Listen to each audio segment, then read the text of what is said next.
Más nos hemos demorado en imprimir, en firmar y en corregir las ortografías.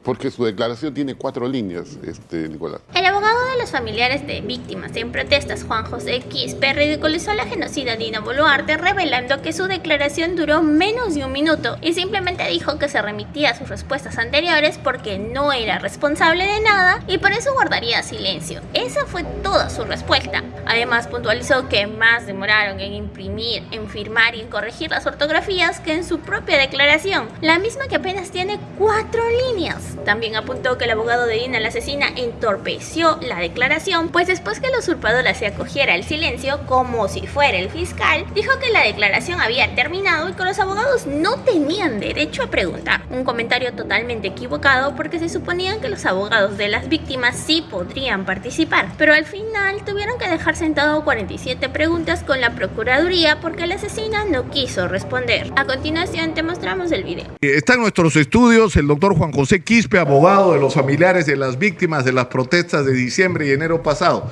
Juan José, bienvenido, gracias por estar acá. A ti, Nicolás, gracias por la oportunidad. Asistieron a Alberto Otárola y Dina Boluarte a declarar ante la Fiscalía por estas investigaciones, porque la Fiscalía, en medio de todas las críticas que se le hacen a Patricia Benavides, ha hecho algo que yo no sé si los fiscales anteriores hubieran hecho, abrir investigación. Ya. Que es un paso adelante. Ahora, la investigación ha tenido dificultades, pero igual ustedes tienen su balance de cómo va esto. Sí, definitivamente que ayer las declaraciones de Boluarte y sobre todo la de Otárola no han contribuido en nada, ¿no? Boluarte ha declarado menos de un minuto, simplemente ha dicho, me remito a mis respuestas anteriores, yo no soy responsable de nada y a partir de ahora guardo silencio. Esa ha sido toda su respuesta. Yo no sé por qué su abogado se llena la boca diciendo que ya deben archivar el caso de mi patrocinada, porque, ojo, ella está, junto con Otárola, por los delitos de genocidio, asesinato, lesiones, pero por la figura del artículo 13 del Código Penal. ¿Qué significa? La comisión por omisión. Es decir, una persona se hace responsable, ¿no?, por la realización de un hecho punible si tiene el deber jurídico de impedirlo. Claro. Y Dina Boluarte tuvo ese deber jurídico de impedirlo. Pero no entiendo, ¿qué es lo que ha estado 1 hora y media la presidenta? Más nos hemos demorado en imprimir, en firmar y en corregir las ortografías. Porque su declaración tiene 4 líneas, Nicolás.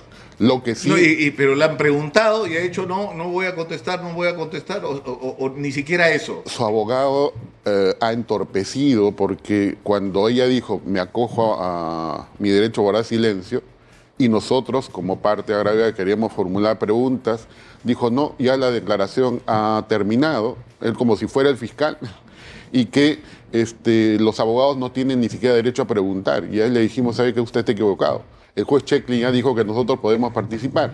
Y al final dejamos sentados 47 preguntas junto con la Procuraduría, que Dina Boluarte no la respondió porque guardó silencio. ¿Y en el caso de Otárola, qué fue lo que pasó? En el caso de Otárola es una situación muy especial. ¿Por qué? Porque comenzó 2:42 de la tarde la diligencia y terminó alrededor de las 9:30 de la noche. Uno podría decir, mire, ¿cuántas horas ha estado? Son 90 preguntas, 29 páginas. Acá hemos tenido bastante información. Y lo que ha hecho Otárola es lo mismo que ha hecho Dina Boluarte. ¿En qué sentido? Exitosa. Me remito a mis respuestas dadas en la primera declaración. Cuando se refería a otros hechos, a otras víctimas y a otras regiones. Entonces, si eso ha hecho Otárola y luego, de manera descarada, dice, a mí nadie me informó sobre los muertos, yo me enteré por la televisión. O sea, increíble que una persona diga eso siendo ministro de Defensa, que el jefe del Comando Conjunto no le ha dado cuenta de nada, que el comandante general de policía no le ha dado cuenta de nada, que él, cuando le hablan de los decretos de urgencia para declarar el estado de emergencia, ¿no?, y se hacen alusión a informes de inteligencia para, ¿no?, declarar este estado por 5 días en tal región, etcétera, él dice, no me acuerdo, pero en todo caso voy a responder por escrito. Entonces, ¿para qué está sentado? Ahora, pero ¿cuál es la teoría de ellos de lo que pasó? Que porque además se contradicen, ¿no? El discurso que ha dado Alberto Otárola en la Convención Minera de Arequipa, en Perumín, ha sido un poco menos que reivindicar lo que hicieron.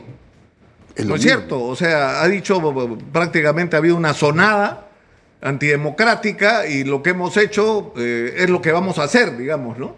O sea, orgulloso como para que los empresarios lo aplaudan por lo que había pasado en diciembre y enero, por los muertos de diciembre y enero, ¿no? Un buen punto, ¿no? ¿Por qué? Porque a nivel de los medios de comunicación, Otárola dice, ¿no?, que estas personas han sido pues vándalos que han estado infiltrados en las protestas y han cometido delitos.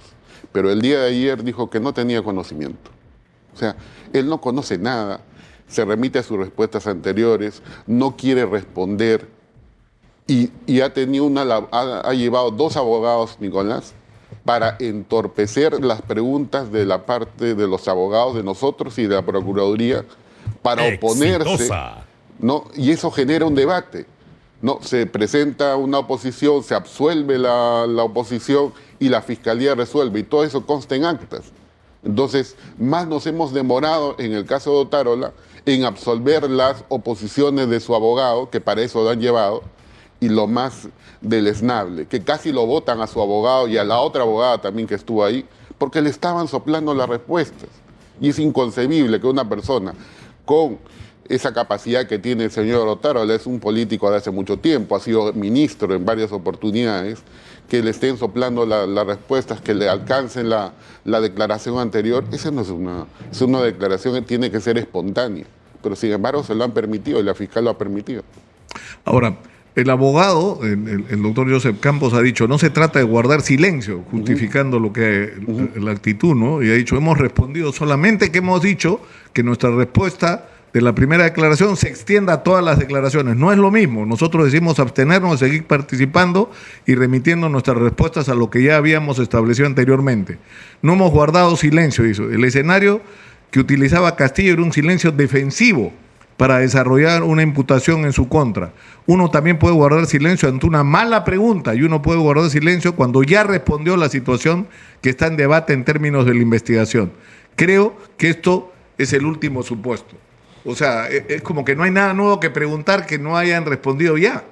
Primero, este abogado, y me gustaría debatir en algún momento con este señor, porque está generando una corriente de opinión de mentiras. Primero, la primera pregunta que se le hace a la señora Boluarte, ¿va a declarar? Ella dice que sí va a declarar. ¿Correcto? Hasta ahí estamos bien. La segunda pregunta le dicen, en la disposición 5 y 6 se amplía la investigación contra usted por otros hechos nuevos, distintos a los que declaró anteriormente, no por otros muertos, pues en otras regiones, otros heridos. Y la señora comienza diciendo, bueno, me remito a mis respuestas anteriores como que no correspondían y guardo silencio. No es que haya aceptado las preguntas de nosotros, sino simplemente dijo, no quiero. Y inclusive hizo un show en plena diligencia de la señora Boluarte con su abogado, quien le dijo a la Fiscalía que si los abogados de la Procuraduría y de los abogados de las víctimas dejan constancia de sus preguntas en actas, él se para junto con su patrocinada y se va y no firma la declaración. A eso hemos llegado. Este señor que está mintiendo en los medios de comunicación ha tenido que hablar a un costado con la señora Boluarte por 10 minutos y recién ahí decir, bueno, vamos a firmar la declaración. Imagínese usted, estas cosas no es verdad lo que está diciendo. Él está diciendo que Dina Boluarte pues no tiene ninguna responsabilidad, que ya respondió. Responder es tres palabras o 4 palabras y con eso corto todo. Ahora, ¿cuál es pero de lo que se ha avanzado hasta ahora, porque la investigación ha tenido muchas dificultades. Así es. Porque no se ha entregado la información o en todo caso se ha demorado mucho la entrega de información. Así es. Pero lo que va quedando claro por los reportes, entiendo, es que según se va evaluando cada caso, no hay una justificación razonable para las muertes. Es decir, que las personas que han fallecido, ayer, por ejemplo, entrevistábamos al familiar, al hermano del joven médico, estudiante de medicina que estaba atendiendo a una persona, ¿no? Y que el señor San Millán, Ajá. y que murió de un balazo en la espalda. Exitosa. Entonces, ¿cómo justificas tú esa muerte? Es decir, o sea, eso por un lado, ¿no? Pero lo segundo es de cómo ha sido la cadena de decisiones, ¿no es cierto? Porque eso siempre es relevante. Claro. O sea, cómo se creó la situación en la que eso que ocurrió pudo ocurrir. Ahora, ¿cuál es la teoría de Dina Boluarte y Alberto Otárola? Que ellos no sabían nada, que ellos no se enteraron de nada. Vayan y pregúntenle a los policías y militares, más o menos. Prácticamente así, porque ellos dicen que no tienen mando ni comando con las Fuerzas Armadas y Fuerzas Policiales, que ellos no tienen, digamos, participación en la elaboración de los planes operativos. Y lo más increíble, que a ellos no le dan cuenta de nada. Entonces la Presidenta de la República, el Ministro de Defensa, el señor Otárola y los demás ministros están pintados y vamos a creer que las Fuerzas Armadas y Policiales actúan de mutuo propio. Eso es inconcebible. Lo que se le tiene que investigar y se tiene que demostrar, y la Fiscalía está en condiciones de demostrar, es que Dina Boluarte y el señor Otárola, siendo Ministro de Defensa, no hicieron nada para impedir las muertes producidas como consecuencia de la primera muerte. Claro, porque por ejemplo, No tomaron que fue lo de Andahuaylas, ¿no es Así cierto? es. Pero luego vino lo de Ayacucho, y en Ayacucho hay una discusión que es relevante. Es decir, está claro que los militares salieron, los miembros del ejército salieron a enfrentar una protesta social y que lo hicieron sin ninguna preparación previa y sin ningún equipamiento para enfrentar una circunstancia que era la de una protesta social. Así es. O sea, salieron a la guerra, ¿no es cierto? Con los fusiles automáticos, caserinas y punto, ¿no es cierto? Y sus uniformes de comando. Es decir, lo que ocurrió era prácticamente inevitable. Es decir, Exitosa. en una situación de tensión como la que se vivía en diciembre, militares enfrentando a gente que quiere llegar a la plaza, ¿no es cierto? Que era ahí se originó el conflicto y después vino toda la desgracia, ¿no? Lo que va a ocurrir es que esos militares van a disparar porque es para lo que están entrenados, ¿no? Así es. Entonces, ¿de quién es la responsabilidad? Según Otárola, de él no es de Comando Conjunto de Fuerzas Armadas. Imagínese usted. Y a la pregunta que le hicimos ayer, y el jefe de Comando Conjunto en algún momento... Él dijo eso, Otárola dijo, sí. Es el jefe de comando. Pregúntenle al jefe de Pregúntele al comando. jefe de comando, porque yo no participo en las operaciones. A la pregunta que se le hizo, y usted, señor, ¿no le dio cuenta el señor jefe de Comando Conjunto? ¿No le dio un informe? ¿No le dijo, esta es la relación de muertos, mira cómo ha pasado? Dijo que a él no, y no tenía por qué pedirlo. Entonces, ¿de qué ministro? O sea, el ministro de Defensa es autónomo y el Y jefe le de comando... preguntaron por esa reunión cuya agenda no estaba registrada, que se produce en el Ministerio de Defensa y donde se reúnen, que es una noticia nueva, ¿no? Que Así no es. estaba en el primer interrogatorio. Sí, se le preguntó y dijo que, bueno, sí hubo una reunión, pero no se acuerda qué puntos tocaron, porque ha tenido tantas reuniones que tendría que acordarse bien, pues, de eso, ¿no? O sea, las preguntas y las respuestas evasivas, Nicolás, conducen a que una persona está desesperada y no sabe cómo tapar su responsabilidad, ¿no? O sea, la conclusión es que ni Dina Boluarte ni Alberto Otárola asumen ante la justicia ninguna responsabilidad por los hechos ocurridos, pero simultáneamente Alberto Otárola celebra ante la Convención Minera lo que ocurrió y algo así como que se compromete a volverlo a hacer si fuera necesario. Ah, por supuesto. Porque eso es más o menos el contenido del discurso, eso hasta pruebas para el proceso podría ser, ¿no? Exacto, mire usted la forma como actúa, ¿no? Primero, en diciembre se producen las primeras muertes. Exitosa. Se supone que ahí debió haber una reformulación del plan operativo para combatir o para reordenar el orden interno y para controlar el orden interno, ¿correcto? En enero vinieron más muertes. ¿Qué quiere decir? Que lo que les funcionó en diciembre les va a funcionar en enero con mayor fuerza. Y ahora, 2023, septiembre, está diciendo que si alguien sale, lo mismo le va a ocurrir a los protestantes. Es decir, los van a primero investigar como vándalos y segundo, los van a matar. Ahora, lo que dice Joseph Campos, que dicho sea de paso, va a estar ahora con Karina Novoa, en el programa de Karina Novoa, dice que lo que se ha acreditado es que la persona murió, pero no las circunstancias en que ocurrieron las muertes. Que eso no se ha acreditado, dice Campos. Bueno, hay que perdonarlo al doctor Campos porque él es constitucionalista y no penalista, pero lo cierto es que acá no se está viendo la autoría directa. En la Fiscalía de la Nación se está viendo la autoría mediata, la comisión por omisión. Y no se ha acreditado, Nicolás, si los informes de necropsia te dicen que ha muerto por proyectil de arma de fuego, de largo alcance, utilizado por el ejército, utilizado por la policía, ¿qué te indica? Pero esto, digamos, si de parte de la Fiscalía, para terminar, aunque mejor nos vamos a la pausa, porque la interrogante que tengo es esta, es decir, la Fiscalía podría concluir que las muertes que sucedieron fueron producto de decisiones que corresponden al señor Otárola y a la señora Boluarte, y que una vez ocurridas las muertes, no se tomó ninguna decisión para que éstas sigan ocurriendo, y eso puede tener consecuencias penales muy graves. ¿Por qué no vamos a la pausa y regresamos con qué escenarios probables tenemos delante con respecto a esto? Volvemos. Hoy está con nosotros el doctor Juan José Quispe, él es abogado de las víctimas, parte del equipo de defensa de las víctimas de los fallecidos en diciembre y enero. Yo estoy tratando de recapitular a raíz del discurso de Alberto Otárola ante esta convención minera en Arequipa, de qué fue lo que se nos dijo. O sea, estábamos no solamente frente a gente que pretendían sostener en el gobierno a Castillo pese al golpe de Estado que había hecho, sino que estábamos frente a una zona terrorista. Entonces, para mucha gente, acá un señor dijo una vez que esos muertos están bien muertos, era como que estábamos en una situación casi de guerra contra el terrorismo, ¿no? La pregunta es, al final de esta historia, ¿cuántos de los muertos eran terroristas o participaban ¿no? ¿Cuántos terroristas han sido detenidos a raíz de los sucesos de diciembre y enero? Es una buena pregunta, ¿no? Sí. Si lo que enfrentábamos era esto, una zona terrorista, o sea, ¿qué pasó con esa investigación? Mira, primero tenemos que los terroristas están condenados y están presos en el penal.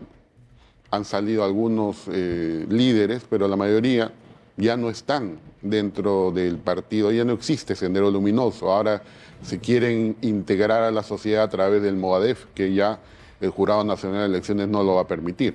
Pero lo cierto es, Nicolás, lo siguiente. Primero, ¿cuántos de los muertos, me dices, no serían terroristas? Claro. Ninguno.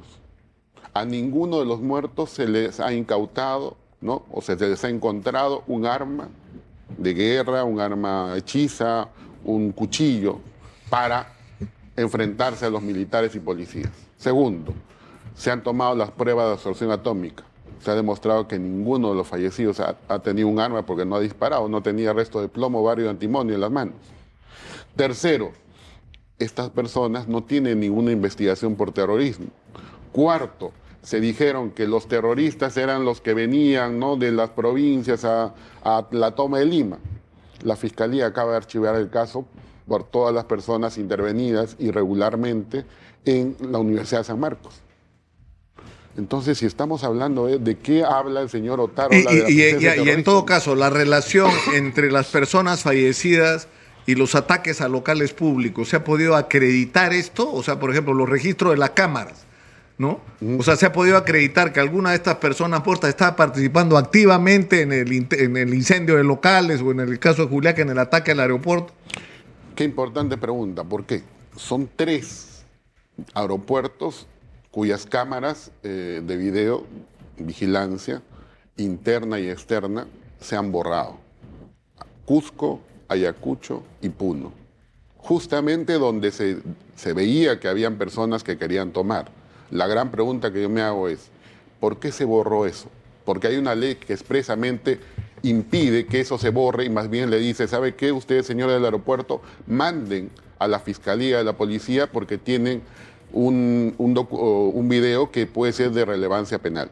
No lo hicieron, se borraron y hasta la fecha, Nicolás, ya estamos de diciembre a septiembre, 10 meses, o de enero acá, 9 meses, en donde no se ha descubierto la policía, la DIRIN, el grupo Terna y demás personas que investigan delitos, ¿no?, para determinar, investigar, detener y llevar y procesar a una sola persona que haya cometido los actos vandálicos en los aeropuertos, en la quema de comisarías, en la quema de locales del Poder Judicial del Ministerio Público.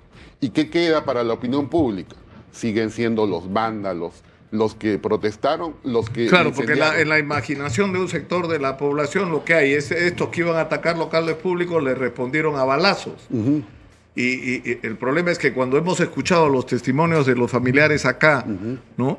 O los hemos leído y visto en otros medios, por ejemplo, el caso de Santillán es impresionante. O sea, estaba atendiendo a una persona herida, ¿no? A una persona lastimada y muere de un balazo en la espalda. O sea, ¿cuál es la justificación para esa muerte? Ninguna. Ninguna. O sea, ¿qué estaba haciendo que implique un riesgo para alguien? Al revés, ¿no? Estaba ayudando a enfrentar una situación muy difícil, ¿no? El caso más digamos, emblemático de la policía, ya no del ejército, de la policía, es lo que sucedió en Cusco con el chico Rosalino Flores Valverde, que de espalda y de manera artera, un efectivo policial le dispara una ráfaga de perdigones, y que no son de goma, perdigones de plomo, ¿no?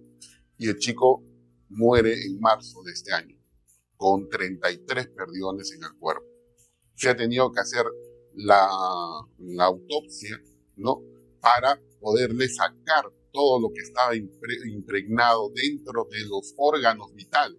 Se ha tenido, discúlpame que sea tan crudo, Nicolás, porque he participado en esa diligencia, se ha tenido que cortar por pedacitos el hígado para encontrar que estaba tan adentro, para encontrar sacar el perdigón.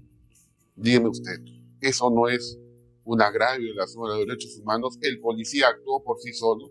Vamos a querer decir a la gente que actuó. Claro, el problema es que lo que no pueda pasar acá es lo que ha pasado en general en el Perú. Es decir, que los que pagan son los que están al final, el último eslabón de la cadena, el que apretó el gatillo.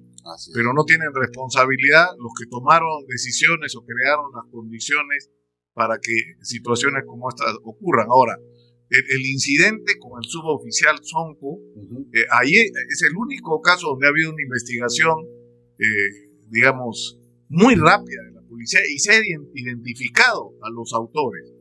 Ahora, yo estaba revisando ayer justamente la información y no se ha podido relacionar, ¿no es cierto?, la muerte del suboficial Sonco con el conflicto, ¿no es cierto?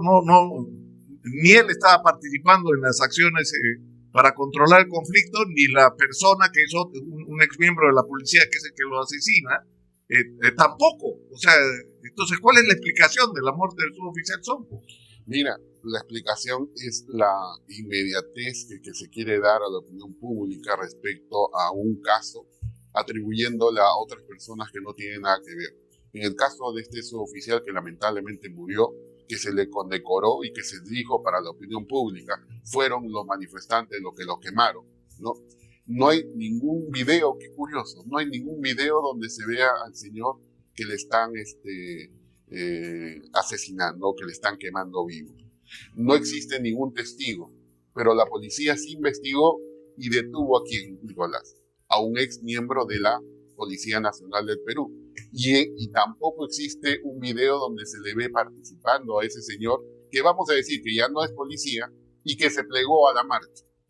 Pero no hay una conexión. Pero sin embargo, para la opinión pública queda, Nicolás, de que fueron los vándalos, los manifestantes los que mataron a este señor. Y eso el ministro del Interior tiene que salir a decir la verdad de cómo sucedieron los hechos. Ahora, para terminar, ¿cuál es el peor escenario para Dina Boluarte y Alberto Otárola? Porque hay un límite, ¿no es cierto?, para la investigación fiscal.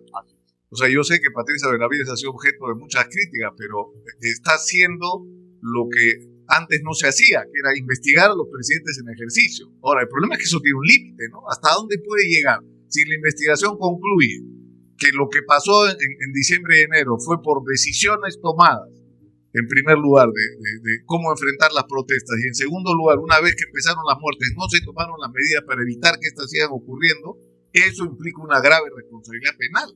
Pero ¿qué va a pasar? ¿Qué puede hacer la fiscal de la Nación si esa información es la que concluye la investigación. A ver, O si esa es la conclusión de la investigación, para ser más preciso. a ver, primero, siendo un caso complejo, la norma procesal penal establece que tienes 8 meses para investigar y 8 meses adicionales más. O sea, son 16 meses. Si en estos 16 meses la Fiscalía no logra demostrar que el señor Otárola como ministro de Defensa y luego después como premier, que la señora Dina Boluarte como presidenta de la República, que es a su vez jefa suprema de las Fuerzas Armadas y las Fuerzas Policiales, no tenían ninguna responsabilidad sobre la muerte, sería un escándalo. ¿Por qué?